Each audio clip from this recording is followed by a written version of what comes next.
offensive coordinator and the quarterback, but why do you think deep ball stuff is working so well for 2 weeks? A lot of time and space on it. We've that's been an area of improvement that we've tried to work on since the spring. The guys did a really good job with it this summer. There was an area of emphasis this fall camp, and we've gotten better every time.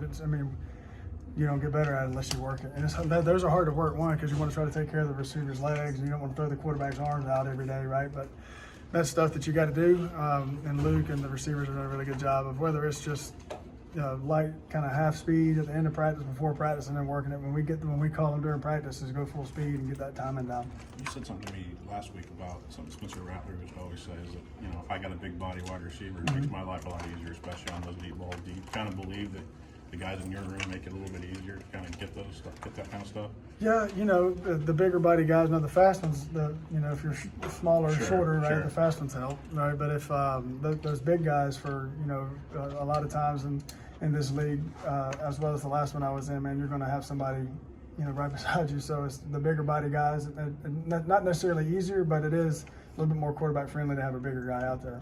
Why has Pat been able to take 50-50 balls and steer them 75-25 or in his favor? Because he's worked his ass off. Excuse my language, but he has. He's the first one in this building. He's the last one to leave. I hope, my prayer for these younger guys that we have in this program is that they don't take it for granted, the fact that they get to watch a guy like that come in the office and prepare every single day the way he does. It was like last year at South Carolina, what Xavier Legette, he lived in our building. And my freshman, I was like, you guys have no idea how lucky you are to have this. You want to see why he's going to be a first-round draft pick? It's because he works like this. So he's just worked, and he's taking a ton of pride in doing his job the best he can. And there's no secret why people have success. It's called hard work. Would you remember maybe early impressions, or when you first saw that when you got here in him and kind of realized that maybe he had some of those Xavier-like work qualities? Yeah, that's the first thing I told us. You remind me so much of Legette, your work ethic and the way you approach. Yesterday was a day off, and just his recovery. And Coach B says it all the time. In the NFL, you get to that next level, the days off are when you probably work your hardest, right, to get your body back right.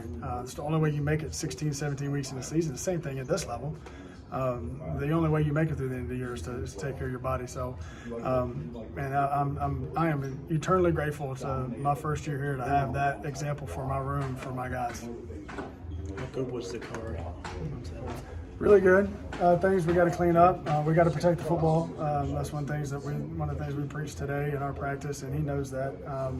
When you get the ball, you got the fate of the program in your hands. So we talk about the ball is everything. And so, but he makes plays on the ball. The sideline awareness on the sideline catch that was a huge point of the game. But he's getting better and better each week. We just got to continue to tidy up the details. What does it say that he was able to move past the football and continue to make plays the rest of the game? That's him. He's a pretty mature kid. He's played a lot of football. So I think when bad things happen, he's able to clear it and kind of move on to the next thing. That's a credit to how old he is and the amount of football he's played.